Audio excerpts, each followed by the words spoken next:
Mr. Silent Channel. Ang guro kong malakas. Kabanata 2641-2645. Galit ni Teng Snake. Naglalakad sa matinik na landas, ang matitinik na baging sa magkabilang gilid ay may taas na 10-10 metro, na mukhang napaka-depress. Ang matitinik na baging na may iba't ibang kapal at natatakpan ng mga barbs ay nagparamdam sa mga tao na medyo mabalahibo. Buti na lang at naglakad sila at walang nangyari. Bumantong hininga si Yang Yiyo sa kanyang puso, kalimutan mo na ito, hanggat maaari tayong magtagumpay, hindi natin kailangang mag-alala tungkol dito.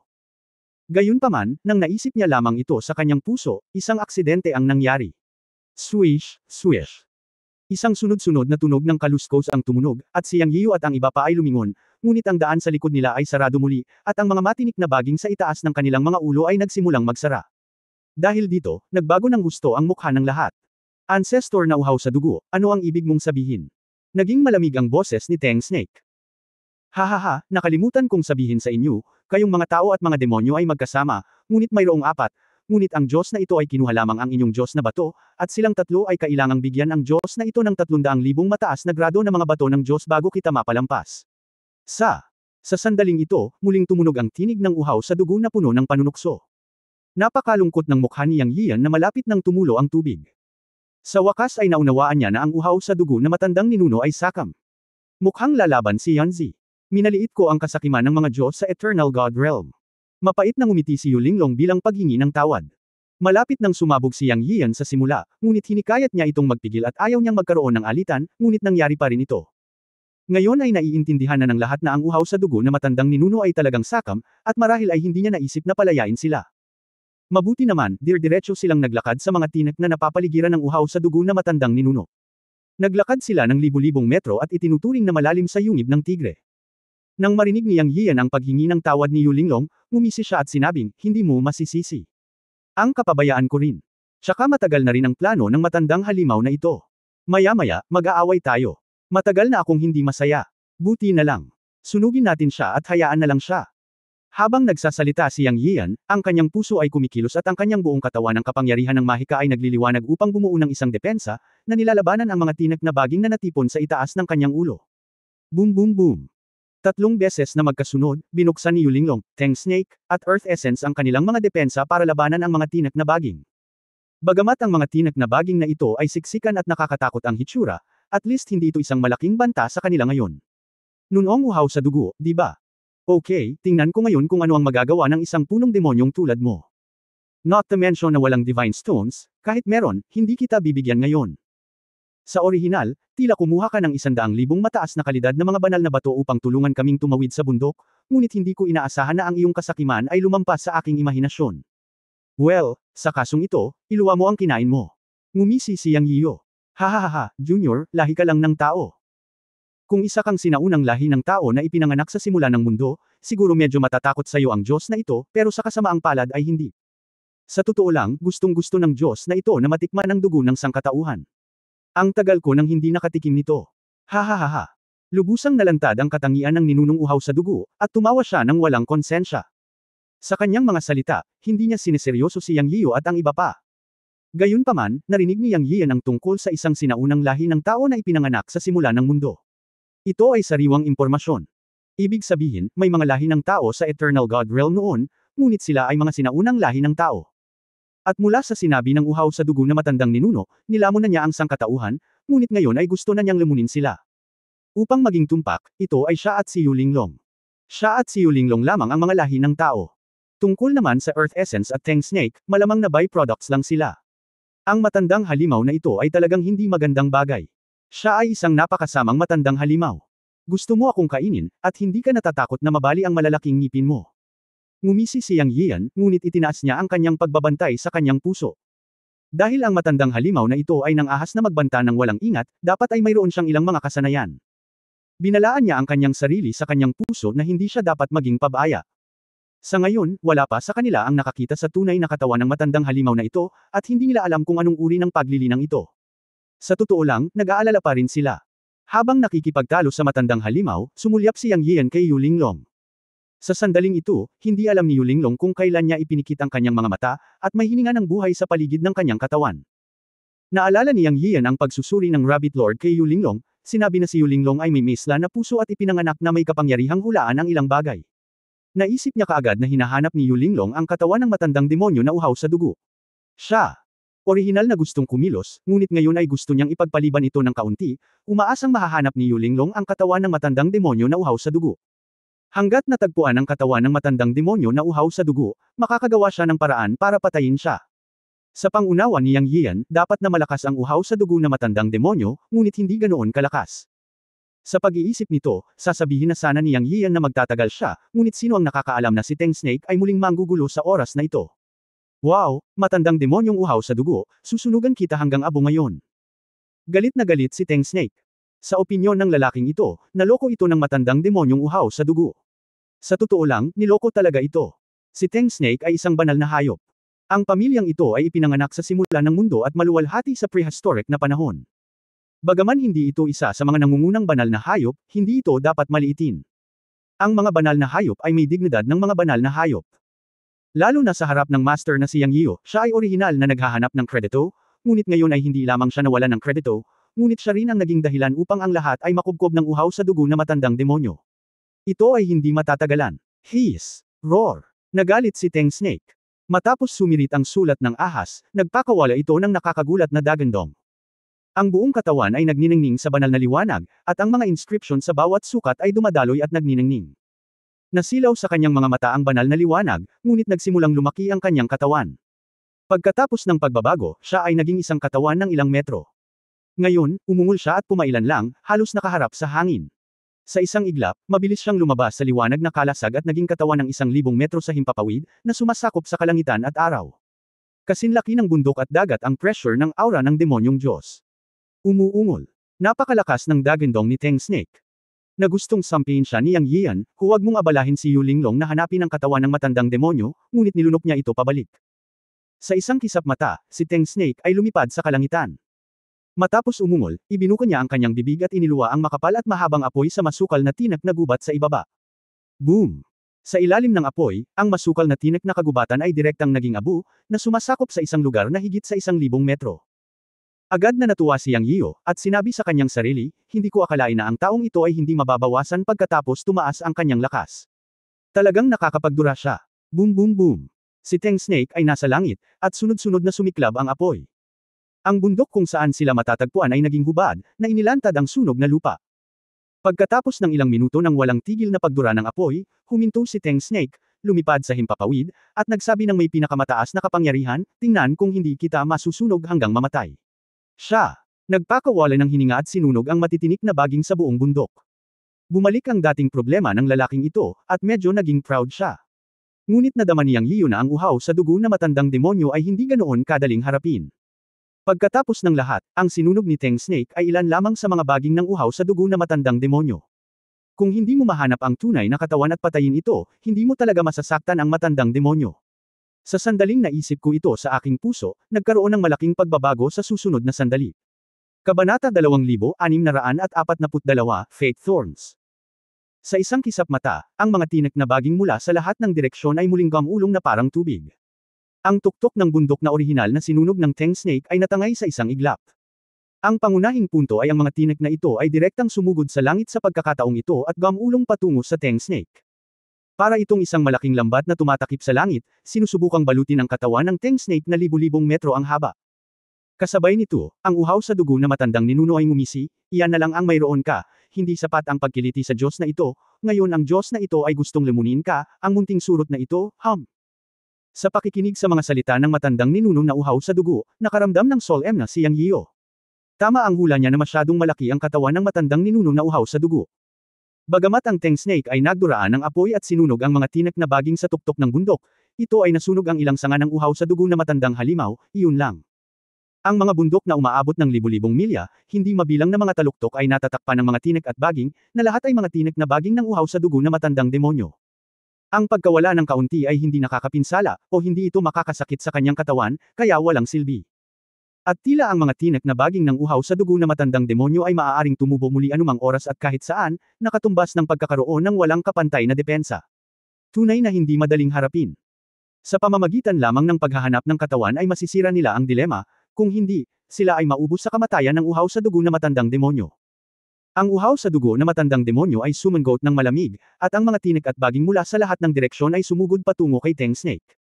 Ang tunog na parang malakas na hangin ay umalangaw-ngaw sa buong kalangitan. Ang hindi mabilang na mga tinik na baging ay kumikislap na may banal na liwanag, ngunit sa sandaling ito sila ay tulad ng mahabang letigo na kumitil ng buhay, na magpapahiya kay Teng Snake. Sa pagkakataong ito ay ang uhaw sa dugo na matandang demonyo ang nagkusa na umatake, kaya natural na naiiba ito.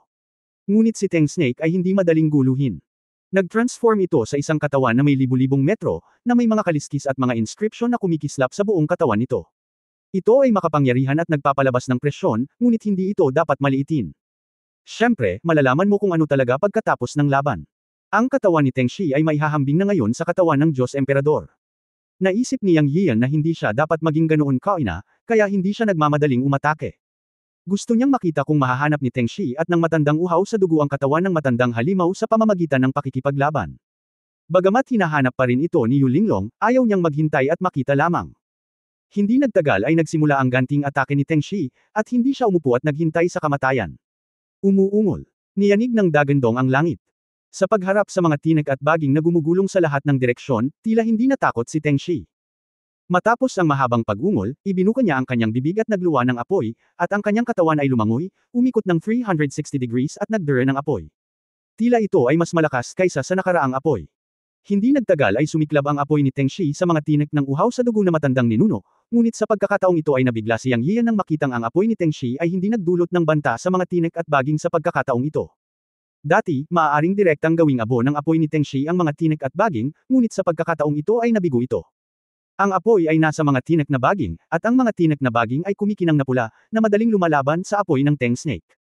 Sa susunod na sandali, ang bilis ay hindi bumagal, at ito ay gamulong pa rin patungo sa Teng Snake. Umuungol. Umungol si Teng Snake, at tila nagulat. Ngunit huli na. Sa isang iglap, binalot ng napakatinding tinik na baging si Teng Snake, at tila direktang nilubog nito ang malaking katawan ni Teng Shu. Guro, pupunta ako para tumulong. Nag-aalalang sabi ni Tu Jingyuan. Umiling si Yang Yiu at sinabing, huwag kang mag-alala, hindi ganoon kaina si Teng Snake. Tuwang-tuwa si Yang Yiu sa pangkalahatang pananaw ni Tu Jingyuan. Hindi bababa sa alam niyang suportahan si Teng Snake na napakahusay. Sa kabilang banda, silang tatlo ay napapaligiran ng mga tinik na baging, ngunit inilabas nila ang kanilang mahiwagang kapangyarihan upang bumuo ng isang light shield defense, kaya't sila ay ayos na pansamantala. Siyempre, sa sandaling ito, ang uhaw sa dugo na matandang demonyo at si Teng Snake ay nag-aaway at tinansya na wala silang lakas para harapin sila, kung hindi ay naniniwala si Yang Yiu na siya, si Yu Linglong at Tu Jingyuan ay hindi magiging ganoon kadali sa sandaling ito. Tingnan natin kung gaano kalakas si Teng Snake. Naisip ko na si Teng Snake ay hindi matitiis. Pagkatapos ng lahat, siya ay nasa daan ng paglinang ng pisikal na katawan. Nalinang na siya sa yugto ng primitive body, kaya hindi siya magiging mahina.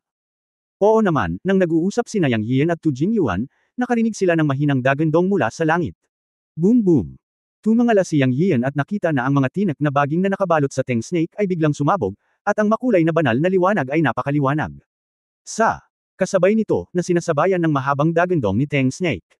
Ang mga tinik na baging ay halatang nawasak sa pagsabog ni Teng Snake. Hindi sapat.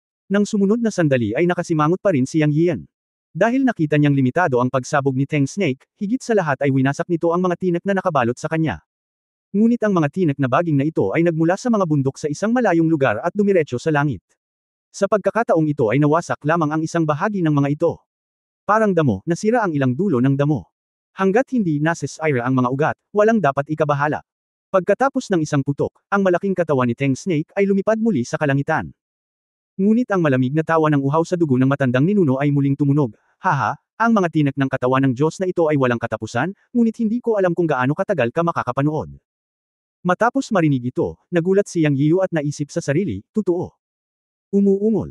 Matandang halimaw, huwag kang masyadong mayabang, panoorin mo akong bumunot sa iyo.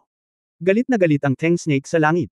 Pagkatapos ng mahabang dagandong, nagluwa ito ng apoy at naglunsad ng nakakabaliw na pag-atake sa matinik na Teng sa mga bundok sa ibaba.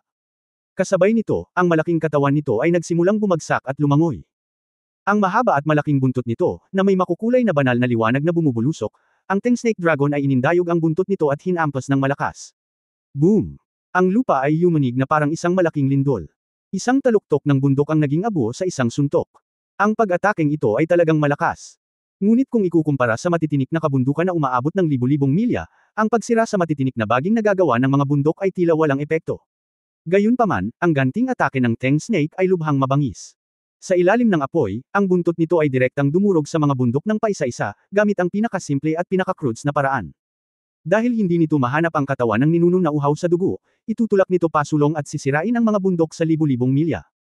Tingnan natin kung ang katawan ng iyong matandang halimaw ay maaaring lumabas, at tingnan kung maaari ka pa ring maging walang pakialam. Boom! Patuloy na umaalingaw ang nanginginig na dagandong sa mundo. Ang Teng Snake ay lumipad sa langit, sumabog na parang baliw, sinisira ang 12-dosenang mga bundok, na sumira din sa 12-dosenang matinik na baging sa mga bundok. Kahit talaga walang katapusan ang matitinik na baging ng matandang ninuno, kung magpapatuloy pa ito, natatakot akong hindi na ito makatiis. Sinabi ni Yang Yian sa kanyang sarili na may labis na kagalakan, kahit na ang pamamaraan ni Teng Snake ay medyo hanggal, ito ay simple at epektibo. Hanggat ang uhaw sa dugo na matandang halimaw ay sapilitang ipinipilit sa isang sulok, hindi may iwasang ibunyag nito ang tunay na kulay nito. Sa oras na iyon, magkakaroon tayo ng tali upang mahanap ang orihinal na katawan nito, tama ba? Pagkasabi pa lang niya nito, nakakita siya ng pulang ilaw na sumisikat mula sa isang bundok. Ang pula ay nakasisilaw at sobrang kapal. Ito ay isang makapal na tinak na may 3 metrong haba, na kumikinang na may pulang halo at lumulutang sa kalangitan. Ang momentum ay parang bahaghari, at ang mga barbs dito ay halos kalahating metro ang haba. Nakakatakot ang hitsura nito, ngunit diretso itong hinampas kay Teng Snake. Sa sandaling ito, biglang iminulat ni Yu Linglong ang kanyang mga mata at sinabing, naramdaman ko ito. 7 o 8 milya sa timog, may malakas na aura. Doon dapat ang pangunahing katawan. Ang tinak na lumitaw ngayon ay isa sa mga tinak ng buhay ng ninunong uhaw sa dugo. Sabay tayong lumusab. Hindi tayo mapipigilan ni Teng Snake. Kabanata 2643 Earth Essence Looking for the Old Demon. Sa wakas ay natapos din si Yu Linglong, na nagpahiwatig din na natagpuan niya ang lokasyon ng uhaw sa dugo na matandang demonyo. Nang marinig ang mabilis niyang pagbigkas ng mga salitang ito, gumalaw din si Yang Yian kasabay ng Earth Essence. Sa sandaling ito, si Yu Linglong ay sumugod na sa langit. Dumiretso silang tatlo kay Teng Snake. Sa itaas ng kalangitan, ang pulang dugong nakasisilaw na tinak na si Teng ay nakipaghampas kay Teng Snake ng marahas. Umuungol. Si Teng Snake ay hindi natakot. Sa isang dagandong, umikot ang katawan nito na mahigit 1,000 metro, at tumama ito ng malakas sa buntot ng dragon, ngunit dumiretso ito para harapin ang tinak na ito. Teng Snake, huwag. Narinig ni Yang Yian na sinabi ni Yu Linglong na ang tinak na ito ay isa sa mga natal thorn vines ng uhaw sa dugo na matandang demonyo, at hindi ito dapat maliitin. Natatakot siyang magdusa si Teng Snake. Ngunit hindi ito pinansin ni Teng Snake, o maaaring sabihin na ang palaso ay nasa tali at kailangang barilin, at ito ay direktang humarap. Isang napakagandang tanawin ang lumitaw sa itaas ng buong kalangitan. Ang libu-libong metro ang haba na pulang tinak na baging at ang libu-libong metrong haba ng buntot ni Teng Snake ay nagbanggaan at nagkasagupaan. Boom! Umalangaw-ngaw sa pagitan ng langit at lupa ang tunog na nanginginig sa lupa. Umuungol. Sa sumunod na segundo, napasigaw si Teng Snake sa sakit. Ang buong kalangitan ay sumabog sa isang nakikitang alon ng enerhiya, at ang liwanag ng pulang tinak na baging ay bahagyang lumabo. Ang pag-atake na ito ay sapat na upang ipakita na ang lakas ni Teng Snake ay hindi masama. Ngunit sa huling pagsusuri, nagkaroon ng agwat sa pagitan niya at ng uhaw sa dugo na matandang demonyo. Sa hindi inaasahan, si Teng Snake ay nasabit ng pulang tinak na baging. Hindi katakataka na napaiyak siya sa sakit. Dahil ito ang punong tinak ng buhay ng matandang demonyo na uhaw sa dugo, tiyak na masakit ang mga barb na iyon kapag natusok sa katawan. Oo nga, nang umakyat si Yang Yian, nakita niya ang mga pulang tinak na tumutusok sa katawan ni Teng Snake. Mula sa puntong ito, ang uhaw sa dugo na matandang demonyo ay talagang makapangyarihan. Mas makapangyarihan man lang kaysa kay Teng Snake, na maihahambing sa pangunahing God Emperor. Yanze, gawin mo na. Marahan na sumigaw si Yu Linglong, at kumislap ang liwanag sa kanyang kamay. Ang ugat ng puno na nakuha niya noong una siyang pumasok sa Eternal God Realm ay lumitaw. Sa ilalim ng paghihimok mula sa malayo, isang makinang na berdeng ilaw ang sumabog, umaatake sa mga pulang tinak sa loob ng 12-dosenang metro. Ang Dragon Slaying Sword ay lumitaw sa kamay ni Yang Yio. Sa isang pag-iisip sa kanyang isip, ang mga acupoint sa kanyang katawan ay puno ng mga butas. Ang dugo sa kanyang mga ugat ay kumukulo at umaagos sa sandaling ito. Purple gold light ang lumitaw sa kanyang katawan. Ito ay purong pisikal na lakas. Matapos ipasok ang Dragon Slaying Sword, tumunog ang Sword Energy at Sword. Buzz! Lakas ng hangin, putulin. Umungol si Yang Yio at ibinaba ang kanyang espada. Ang enerhiya ng katangian ng hangin ng mundo sa paligid niya ay bumuo ng isang malaking puyo ng tubig sa paligid niya. Ito ang unang pagkakataon na ginamit niya ang Daos Tree ng Wind Attribute ng Earth Body bilang isang traksayon, naramdaman ang kapangyarihan ng mundo, natipon ang kapangyarihan ng Wind Attribute, gumawa ng isang mahusay na trend ng mundo, at binasbasan ang Dragon Slaying Sword. Ang Ang pangunahing kapangyarihan ay ang kapangyarihan ng laman na kanyang hinimok, o masasabing ito ang kapangyarihan ng laman, ang purong pag-atake na nakabatay sa kapangyarihan. Ang isang espada ay nilaslas, at ang enerhiya ng espada ay na-criss-crossed. Ang lakas ng espada ay 10 talampakan lamang ang haba, ngunit ang enerhiya ng espada na ito ay kasing silaw ng nagliliyab na liwanag ng araw. At hindi lang iyon. Ang lakas ng hangin ng langit at lupa na nabuo sa pamamagitan ng kapangyarihan ng puno ng katangian ng hangin ay natipon at naging isang espada ngayon, daan-daang metro ang haba, na may malakas na enerhiya ng espada. Kumpara sa mga pag-atake ni Yang Yiyo at Yu Linglong, ang pag-atake ng Earth Essence ay tila mas malabo. Hindi ko alam kung anong spell ang binanggit niya. Matapos makabuo ng selyo ang kanyang mga kamay, isang madilaw-dilaw na kayumangging palaso ang lumipad at bumaril patungo sa pulang tinak na baging na parang kidlat. Ang mga pag-atake ng tatlo ay halos sabay na tumama sa natal na tinak ng uhaw sa dugo na matandang demonyo. Boom boom boom. Sa katamtaman, isang tunog ng sakit ang umalingaw sa lahat ng direksyon. Parang luma at kakaiba, at halatang sigaw ng matandang demonyong uhaw sa dugo. Sa pagitan, ang mga pag-atake ni Yang Yiyo at ng iba pang tatlo ay tahimik na nahulog sa parehong lugar. Ngunit direktang pinuputol nito ang tinak na baging ng uhaw sa dugo na matandang demonyo. Pagkaraan, ang kalahati ng sobrang pulang tinak na baging ay mabilis na lumiit pabalik sa lupa at nawala sa lupa. Sa kalagitnaan ng hangin, ang Tang Snake ay nasabit pa rin ng maliit na kalahati ng tinak na baging, ngunit pagkatapos putulin ni Yang Yiyan, Yu Linglong at ng Earth Essence ang kalahati nito, ang Tang Snake ay umungol at sumabog sa banal na liwanag, at sa wakas ay nakaalaya mula sa kalahati ng pulang tinak na nakagapos sa paligid nito. Ibinuka nito ang bibig at nagluwa ng apoy para sunugin ito at maging abo. Yang Yiyan. Nakita niya na kaya pa niyang lumaban, na ang ibig sabihin ay hindi malaking problema ang pinsala ng Tang Snake. Gayunpaman. Pagkatapos, ang malaking katawan na mahigit 1,000 metro ay mabilis na nalanta at bumalik sa orihinal nitong sukat na 8 o 9 na metro. Ang pag-atakeng ito ay nagpakita rin na ang Tang Snake ay natalo. Kung tutuusin, mismong si Tang Snake ang nagsabi noon na ang mga tinak na tinak ng matandang demonyong uhaw sa dugo ay may kakaibang kakayahan na lumamon ng asensya at dugo at may lason. Habulin. Nakita ni Yu Linglong na nakatakas ang Tang Snake, at nagmamadaling sinabi, tumalon pababa, at dumiretso sa bundok kung saan nawala ang mga pulang tinik. Boom boom boom. Habang lumilipad siya pababa, iwinagayway niya ang mga ugat ng puno sa kanyang mga kamay, at mabilis na pinunasan ang matitinik na baging sa buong bundok. Pinandilatan ni Yang Yiyo si Teng Shi at sinabing, kung hindi ka mamatay, sumunod ka sa akin. Huwag kang padalos-dalos. Pagkasabi noon ay lumipad na siya pababa. Nanginginig si Teng Shi. Bunga talaga iyon ng kanyang kawalang ingat. Talagang nalasan ang kanyang katawan sa sandaling ito, ngunit nakahawak lamang siya. Hindi siya nang ahas na magsalita, at hinabol siya kasama si Tu Jingyuan. Lumapag si Yang Yiyo sa tabi ni Yu Linglong, ngunit nalaman niyang nakakunot ang noo ni Yu Linglong at tumitingin sa paligid. Kumusta si Sister Linglong? Tanong niya. Nawala siya. Wala nang bakas ng kanyang hininga o bakas na natitira. Noong una ay gusto kong sundan ang mga tinik ng matandang demonyong uhaw sa dugo at hanapin ang kanyang katawan. Ngayon ay tila mahirap na itong hanapin. Mahinang sabi ni Yu Linglong. Hindi ba't sinabi mo noon na ang katawan ng matandang demonyo ay natagpuan 700 milya ang layo? Hindi ba pwedeng pumunta na lang tayo doon para hanapin ito? Sabi ni Yang Yiyo. Umiling si Yu Linglong, naramdaman ko lang ang pangkalahatang direksyon noon.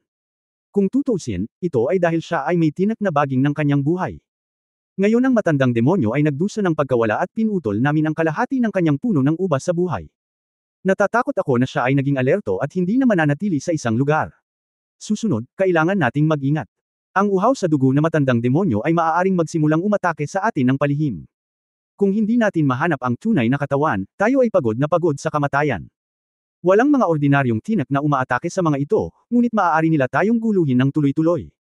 Kailangan nating maghanap ng paraan para mahanap ang totoong katawan ng matandang demonyong uhaw sa dugo. Gayunpaman, ang mga ugat ng matandang demonyo ay nakatago sa lupa, na hindi madaling mahanap. Guro, Linglong Fashen, baka pwede ko itong subukan. Sa oras na ito, lumapit si Tu Jingyuan at nagsalita. Lumingon si Yang Yiyo sa likod at nakita si Tang Snake na walang gana na sumusunod kay Tu Jingyuan, nanginginig ang kanyang ulo, at tila hihimatayin siya anumang oras. Alam din niyang nalasan si Tang Snake. Kailangan niyang hanapin ang uhaw sa dugo na matandang demonyo para mag-detox. Siya at si Tang Snake ay may koneksyon at alam na alam kung gaano kalakas ang mga lason sa katawan ni Tang Snake mula sa mga tinik. Hindi bababa sa wala siyang paraan upang gamutin ito.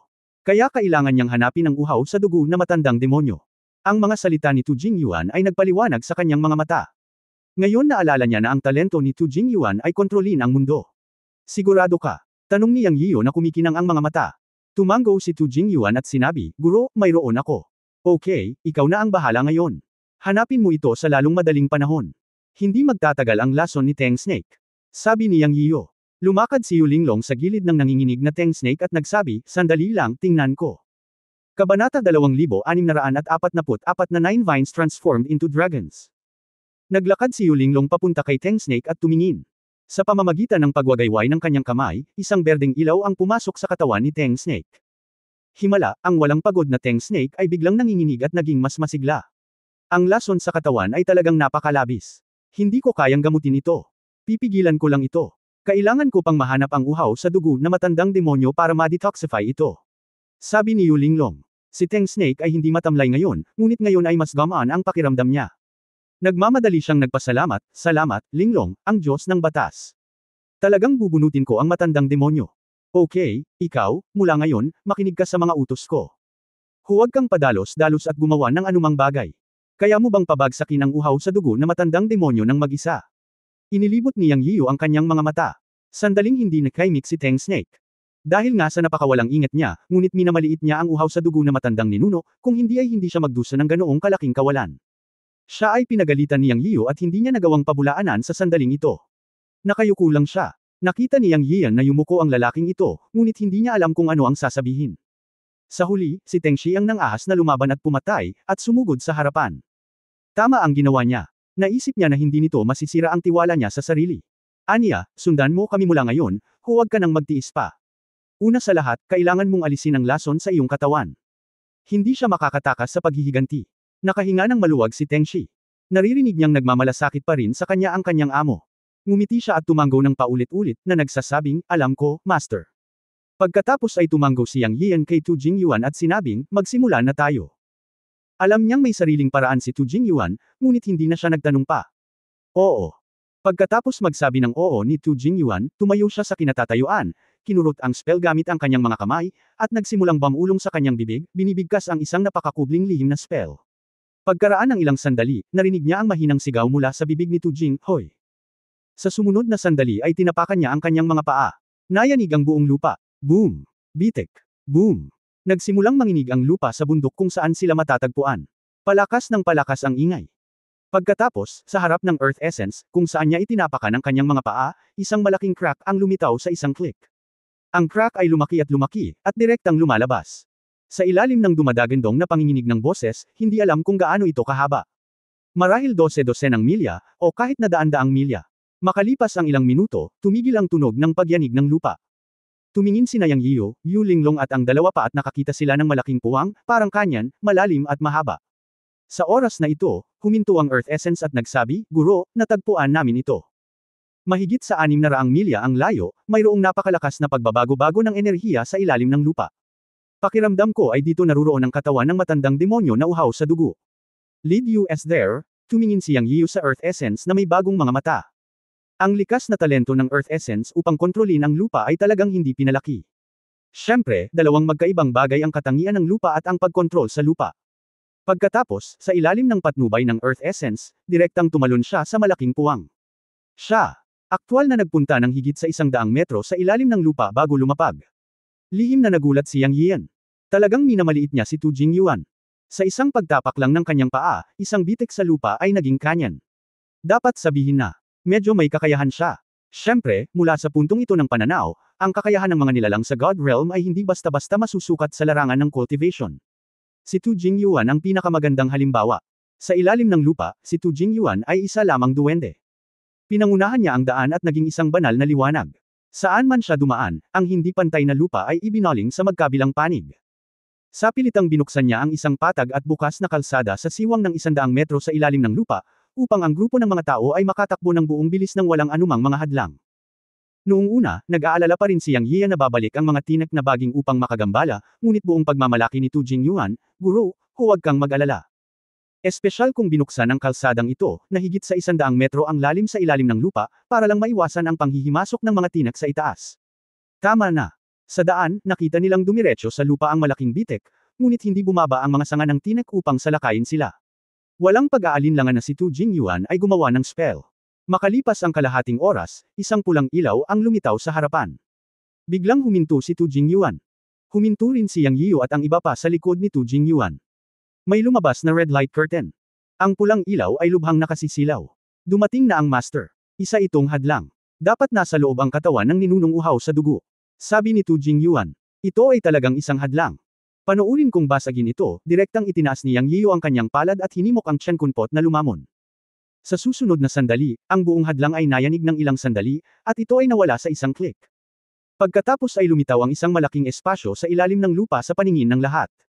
Ang pulang ilaw ay nakasisilaw sa di-kalayuan, at ang lahat ay hingal. Ngunit nakakita sila ng maraming dugong matitinik na baging na umiikot. Sa gitna ay tila isang tao ang taas na halos 100 metro. Ito ba, ang tunay na katawan ng matandang ninuno na uhaw sa dugo? Hindi napigilan ni Teng Shi na umungol. Sinabi ni Yu Linglong, talaga. Mukhang hindi pa tayo natutuklasan ng matandang demonyo. Sabi ni Yang Yiyan. 2. Sinabi ni Jing Yuan, Guro, itinago ko ang hininga ng ilan sa atin. Sa putik, ganap kong may kukubli ang hininga. Walang silbi ngayon. Siguradong mahahanap ito ng matandang demonyo kapag nawala ang harang. Tinitigan ni Yang Yiyan ang uhaw sa dugo na matandang demonyo 500 metro ang layo. Sa sandaling ito, nagpakita sila sa bakanan ng Earth Cave na binuksan ni Tu Jingyuan na may kapangyarihang mahika. Sa kanilang paningin, mayroong isang malaking espasyo na kasing laki ng isang football field, at ang nakapalibot na lupa ay putik. Ang taas ng espasyo ay 100 metro, at ang uhaw sa dugo na matandang ninuno ay nasa gitna ng espasyo. Mukha siyang tao. Sa itaas ng kanyang ulo, o sa tuktok ng yungib, ang mga ugat at baging ay malalim sa putik. Mayroong hindi mabilang na mga baging tulad ng buhok. Sa yapak ng uhaw sa dugo na matandang demonyo, may mga pulang tinak na baging na umiikot. Kung susuriin ay eksaktong siyam, isa rito ay sira, halatang pinutol nila noon. Sa oras na ito, ang uhaw sa dugo na matandang demonyo sa di-kalayuan ay biglang gumalaw. Sa gitna ng kumakalat na panginginig ng boses, lumingon ang matandang halimaw. Sa susunod na sandali, isang pares ng malalaking mata ang biglang bumukas, at 2 dugong ilaw ang sumabog, sa direksyon kung saan sila naroroon. Maghiwa-hiwalay. Malakas na sigaw ni Yang Yiyo. Nagmamadaling tumalon ang lahat palabas ng pasukan ng kuweba. Boom! Sa isang dagandong, binuksan ng Earth Essence ang kuweba. At nakarating din sila sa napakalaking patag na espasyo kung saan naroon ang ninunong uhaw sa dugo. Okay, mahahanap mo talaga ang lokasyon ng katawan ng Diyos na ito. Medyo may kakayahan ka, pero kamatayan mo rin ito. Ang matanda at hindi kaaya-ayang boses ng ninunong uhaw sa dugo ang narinig. Nagkatinginan ang magkabilang gilid. Lumapit si Yang Yiyo at malamig na bamantong hininga, matandang halimaw, ngayon ay bubunutin ka namin at makikita kung gaano kayabang. Hahaha, pagkatapos ay subukan natin. Ngumisi ang matandang halimaw na uhaw sa dugo. Pagkatapos ay kumikislap ang buong katawan ng liwanag ng dugo, at ang siyam na tumatalon na baging at tinek ay gumalaw ng marahas, ngunit sa susunod na sandali ay lumitaw ito, at ang tarangkahan ng dugo ay naging isang siyam na tumatalon na dugong dragon sa nakasisilaw na mga mata. Mag-ingat, ang siyam na mga ugat ng tinek sa buhay ng matandang demonyo ay naging isang dragon body. Mas mahirap itong harapin kaysa sa inaakala ko. Huwag kang masaktan sa mga ugat ng tinek. Sinabi ni Yu Linglong, na bumubuo ng mga selyo gamit ang 2 kamay, at isang patak ng dugo ang lumitaw sa pagitan nila, at ang aura ng buong katawan ay sumabog. Kabanata 2645, Pagpigil sa matandang demonyo sa pagpapabuti ng kanyang lakas. Nagulat din si Yang Yiyan. Ang siyam na tinek na baging ng uhaw sa dugo na matandang demonyo ay talagang naging siyam na pulang dragon. Ito ang unang pagkakataon na nakakita siya ng ganoong kalaking demonyo. Kung sabihin, ito ay siyam lamang na mga ugat ng puno, ngunit maaari itong maging siyam na pula. Kailangang sabihin na ito ay isang kababalaghan. Siyempre, ito ay maaaring isang kababalaghan lamang para kay Yang Yiyan. Ito ang unang pagkakataon na nakakita siya ng punong demonyo na maaaring maging napakalakas. Si Yu Linglong ay maingat. Ang katotohanan na hindi siya madaling harapin ay sapat na upang ipaliwanag ang problema. Nasa kanya ni Yang Yiyan ang Dragon Slaying Sword at nasa pinakamagandang kondisyon. Bagamat handa siyang umatake. Sa sumunod na sandali, sunod-sunod na umalangaw ang dragon. May siyam sa kabuuan, ngunit ang isa sa kanila ay parang isang midterm na kakulangan. Alam ni Yang Yiyan na ang isa sa siyam na dagandong ay malamang ang pinutol nila. Ito ang mga tinek na ugat ng baging ng uhaw sa dugo na matandang ninuno, at halatang hindi ganoon kadaling pakitunguhan ang mga ito. Matapos umungol ang siyam na dragon, ang siyam na tinek na baging ay naging pulang dragon at umikot. Ang katawan ng matandang ninuno na uhaw sa dugo ay naglalabas ng malalim na pulang ilaw, at isang pares ng malalaking mata ang nakatitig kay Yang Yiyan at sa iba pa. Mamatay. Umungal ang uhaw sa dugo na matandang demonyo. Yanzi, mag-ingat ka. Tinitigan ni Yu Linglong ang siyam na pula na dumarating sa kanyang harapan. Sa opinyon ni Yu Linglong, medyo masama pa rin si Yang Yiyan, ngunit nag-aalala siya. Sige, mag-ingat ka rin. Tumanggo si Yang Yiyan bilang pagsang-ayon, kumilos sa kanyang puso, at pagkatapos ay sinabi kina Tu Jingyuan at Teng Shi, dapat kayong dalawa ay kumilos ayon sa sitwasyon at magtulungan sa isa't isa. Oo, guru. Tumugon sina Tu Jingyuan at Teng Shi. Sa oras na ito, kaharap ang uhaw sa dugo na matandang ninuno, silang apat ay kailangang lumaban ng buong lakas. Pagharap sa matandang demonyong ito, pinaikit ni Yang Yian ang kanyang mga mata. Sa totoo lang, naramdaman din niya ito noong nandito siya. Ang aura ng matandang demonyo ay tila hindi ganoon kalakas at hindi magagapi. Naramdaman pa niya na hindi ito kasing lakas ng aura ni Yu Linglong. Tama lang nasubukan niya ang kanyang lakas sa labanang ito. Sa lahat ng nasa makukulay na kaliskis ng dragon, ang paglilinang ng pisikal na katawan at ang mahiwagang kapangyarihan ay maaaring ganap na mapatakbo upang bumuo ng isang malakas na puwersa ng pag-atake. Tsaka pagkatapos nito, parang nagmulat na si Yang. Ang kanyang pananaw at kaalaman ay nagkaroon ng malaking pagpapabuti sa paraan ng paglilinang. Bagamat siya ang pinakamababa sa larangan ng paglilinang at hindi maabot ang antas ng isang God Emperor, naniniwala si Yang na magaling pa rin siya kung talagang lalaban siya. Buhay Nirvana. Sa oras na ito, sumiklab ang pag-atake ni Yu Linglong. Ang uhaw sa dugo na matandang ninuno ay nag-utos sa siyam na matinik na baging na sumambulat na may pulang ilaw, at inatake silang apat sa lahat ng direksyon. Ang matandang halimaw ay may kumpiyansa. Hindi ako naniniwalang hindi kita mapapatay sa pagkakataong ito. Malamig na nag-isip si Yang Yian at itinaas ang Dragon Slaying Sword. Ang Ancestral Witch Sainthood at ang Chen Kun Dao Seed Technique ay sabay na na-activate. Ang kapangyarihan ng laman ay ang kapangyarihan ng ligaw, na kabilang sa kapangyarihan ng pangangibabaw. Sa katunayan, ang ganitong uri ng kapangyarihan lamang ay nalampasan ng maraming mga Diyos at mga tao sa parehong antas. Gayunpaman, kapag nakaharap sa orihinal na katawan ng uhaw sa dugo na matandang halimaw, hindi siya nang ahas na magpigil. Kinailangan niyang pumatay ng may pinakamalakas na lakas, kung hindi siya mag-iingat, kahit hindi siya nasugatan, makakaapekto ito sa iba. Ang mana sa kanyang katawan ay ang kapangyarihan na ngayon ng Tao Sid, na mas matibay pa. Sa katunayan, ito ay hindi bababa sa kapangyarihan ng sinaunang panahong mundo na nabuo ng pisikal na katawan. Ang dalawa ay nagpupuno sa isa't isa, at si Yang Yian mismo ay hindi alam ang lakas ng pagsabog. Dati, pinaganya lang niya ang kapangyarihan ng kanyang pisikal na katawan sa espada sa lupa. Sa pagkakataong ito, kaharap na niya ang siyam na tinak na baging ng mga ninunong uhaw sa dugo, kaya natural na hindi siya nang ahas na maging pabaya. Prehistoric Tao Sid, putulin mo ito para sa akin. Si Yang Yian ay umungal, at ang Dragon Slaying Sword ay sumabog. Ang dalawang kapangyarihan ay nagtipon sa isang espada, at ang napakatalino na enerhiya ng espada ay walang kapantay. Sa pagkakataong ito ay hindi niya pinakawalan ng sword energy, ngunit inipon ang lahat sa Dragon Slaying Sword. Boss! Patuloy na tumunog ang espada. Ang Dragon Slaying Sword ay tila nagbubunyi, tulad ng isang taong matagal nang nagugutom, at sa wakas ay nabusog na ang pagkain. Nanginginig ang hilt ng espada na hawak ng mahigpit sa magkabilang kamay. Bigla siyang nagtabas ng tinak sa harapan niya. Walang kapangyarihang nagliliwanag, at ang orihinal na silver light ng Dragon Slaying Sword ay napakatalino. Boom! Nagsalpukan ang isang espada at tinik. Habang nagsalubong ang pilak, puti at pula, maririnig ang energy riot mula sa malayo. Dalawang sigaw. Unang umungal ang dragon, at kalaunan ay dumating ang masakit na tunog. Tuwang-tuwa si Yang Yiyo. Hindi niya akalain na ang espada pala ay matalas na diretsyong maputol ang ulo ng dragon. Alam niyang ang isa sa dalawang sumisigaw ay ang tinak na dragon at ang isa ay ang ninunong uhaw sa dugo. Siyempre, isa talaga sila. Ang dahilan kung bakit maaaring magbago ang mga tinak ay makikita bilang resulta ng malalim na talento at kasanayan ng ninunong uhaw sa dugo. Pinutol ng espada ang ulo ng dragon, at agad na binago ng dragon ang orihinal na anyo nito, naging mga tinak at lumiit. Paano ito posible? Ang uhaw sa dugong ninuno ay umungal sa gulat at galit. Walang imposible para sa matandang halimaw. Ngayon ang araw ng iyong kamatayan. Puputulan namin ang lahat ng siyam na ugat ng iyong lumang puno. Ngumisi si Yang Yian. Kasabay nito, nakita niya mula sa gilid ng kanyang mata na ang mga tinik na kanyang pinutol ay muling nagliwanag ng pulang ilaw sa susunod na sandali, at naging isang pulang dragon, ngunit ito ay mas maliit. Ngumisi si Yang Yian, naka-recover na naman ito, pero ipagpatuloy mo ang pagputol, tingnan kung gaano katagal ka makakatagal. Boom boom boom. May malakas na tunog sa kabilang panig, at ibinaling niya ang kanyang ulo upang makita na si Yu Linglong ang nakikipag-usap sa anim na pulang dragon na mag-isa. Hindi man siya dahado, mukha pa rin siyang pagod na pagod. Sina Tengshi at Tu Jingyuan ay humarap sa isa. Ganun din siya. Gayunpaman, ang espada sa kanyang kamay ay matalas, at hindi siya natatakot. Sa sandaling ito, nag-aalala siya kay Yu Linglong. Bagamat nakabawi siya sa level ng God Lord, hindi naging madali ang pakikitungo sa anim na matitinik na pulang dragon. At ang uhaw sa dugo na matandang halimaw ay tila hindi gaanong naiiba kay Yu Linglong sa mga tuntunin ng lakas at paglilinang. Swoosh! Boom! Tutulungan sana ni Yang Yian si Yu Linglong, ngunit napatigil siya ng isang matitinik na pulang dragon na lumabas ng wala saan. Gumamit siya ng tayback sa pag-atake, at siya ay umatras.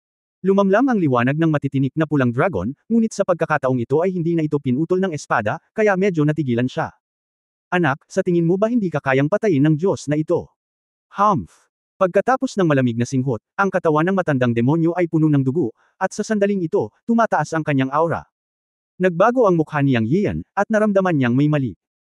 Sa kabilang banda, ang boses ni Yulinglong ay tumunog, ang matandang demonyong si Yanzi ay sumisipsip ng kapangyarihan ng mga bundok upang palakihin ang kanyang mahiwagang kapangyarihan.